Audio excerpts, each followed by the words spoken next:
दिल्ली में इस वक्त सिर्फ गर्मी नहीं पड़ रही है, दिल्ली जल रही है और सड़कें तबे जैसी हो चुकी हैं। लोग घरों की छत पर चप्पल पहनकर भी नहीं खड़े हो पा रहे हैं। एसी दिन रात चल रहे हैं और अब हाल ये है कि हर 10 मिनट में दिल्ली में कहीं ना कहीं आग लग रही है। एसी से आग, कबाड़ से आग, शॉर्ट सर्किट से आग, गाड़ियां जल रही हैं, गोदाम जल रहे हैं, जंगल जल रहे हैं और ये गर्मी का कहर है, क्योंकि बाहर तापमान 46 डिग्री है और मौसम विभाग कह रहा है कि अगले 5 दिन तक कोई राहत नहीं है। यह दिल्ली का 15 साल का सबसे लंबा लू का दौर है और सबसे खतरनाक बात ये अभी शुरुआत है। नमस्कार, मैं उदित तिवारी और सब ठीक है। तो पहले समझते हैं कि दिल्ली में हो क्या रहा है। कल यानी 19 मई को सफदरजंग, जो दिल्ली का ऑफिशियल वेदर स्टेशन है, वहां तापमान 45.1 डिग्री रिकॉर्ड हुआ। यह इस साल का अब तक का सबसे गर्म दिन था और अब दिल्ली के रिज इलाके में तो पारा 46.5 डिग्री तक पहुंच गया। अब एक बात और समझो, मौसम विभाग जो तापमान बताता है, असल में लोगों को उससे 2-4 डिग्री ज्यादा गर्मी महसूस होती है और इसे कहते हैं फील्ड टेम्परेचर। यानी जब बाहर 46 डिग्री हो तो आपको महसूस होता है 49 से 50 डिग्री। और इसकी सबसे बड़ी वजह है तेजी से बढ़ता शहरीकरण, क्योंकि कंक्रीट के जंगल जो गर्मी सोखते हैं वो छोड़ते नहीं हैं। अब आईएमडी ने ऑरेंज अलर्ट जारी किया है। ऑरेंज अलर्ट का मतलब होता है हालात गंभीर है और खुद को बचाने के लिए तैयार रहो। और यह अलर्ट 25 मई तक जारी रहेगा, यानी ये पूरा हफ्ता दिल्ली एनसीआर भट्टी बना रहेगा। अब आते हैं उस बात पर जो सबसे ज्यादा चौंकाने वाली है। 18 मई को एक ही दिन में दिल्ली फायर कंट्रोल रूम को 186 जगहों से कॉल आई। इनमें से 140 जगहों पर आग लगी थी, यानी 24 घंटे में 140 घटनाएं आग की हुई।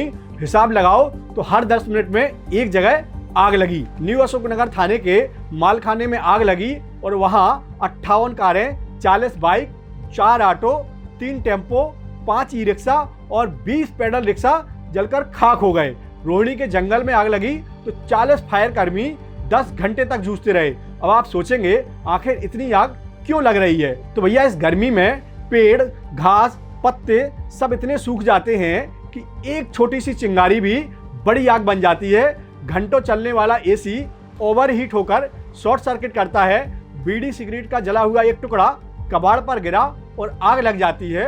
और जब इतनी गर्मी हो तो बिजली की खपत का भी अंदाजा लगाइए। कल दिल्ली में बिजली की डिमांड 7776 मेगावाट तक पहुंच गई। यह इस साल की सबसे ज्यादा डिमांड है और बिजली कंपनियां कह रही हैं अगर गर्मी ऐसे ही बढ़ती रही तो यह डिमांड 8000 मेगावाट को पार कर सकती है। साथ में प्रदूषण का तमाशा अलग चल रहा है।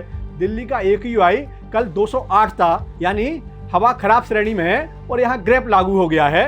ग्रेटर नोएडा में तो AQI 312 पहुंच गया, इसलिए ग्रेप बंद फिर से यहाँ लागू कर दिया गया।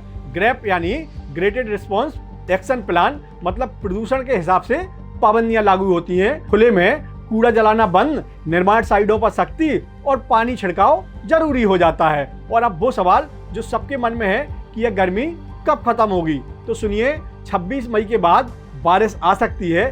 केरल में मानसून 26 मई के आसपास दस्तक दे सकता है और यह समय से पहले आने की बात हो रही है।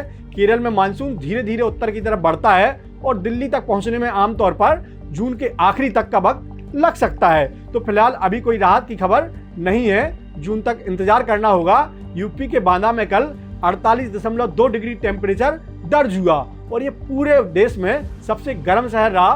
राजस्थान, MP, हरियाणा, पंजाब, सब जगह अगला एक हफ्ता सूखा और तपता रहेगा। और अब एक जरूरी बात, इस गर्मी में आग से बचना है तो कुछ छोटी छोटी चीजें याद रखो।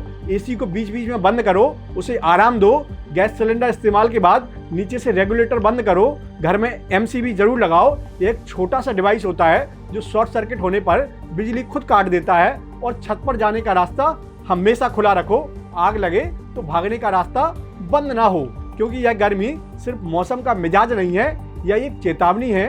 हर साल गर्मी और बारिश दोनों के तेवर तीखे होते जा रहे हैं। एक तरफ यूपी में 48 डिग्री, दूसरी तरफ केरल में बाढ़ जैसी बारिश हो रही है और यही आज का भारत है।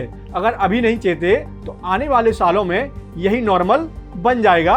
बाकी मिलते हैं नई वीडियो में। हमारे चैनल को सब्सक्राइब जरूर कर लीजिए अगर ना किया हो तो, और नोटिफिकेशन बेल जरूर दबा दीजिए।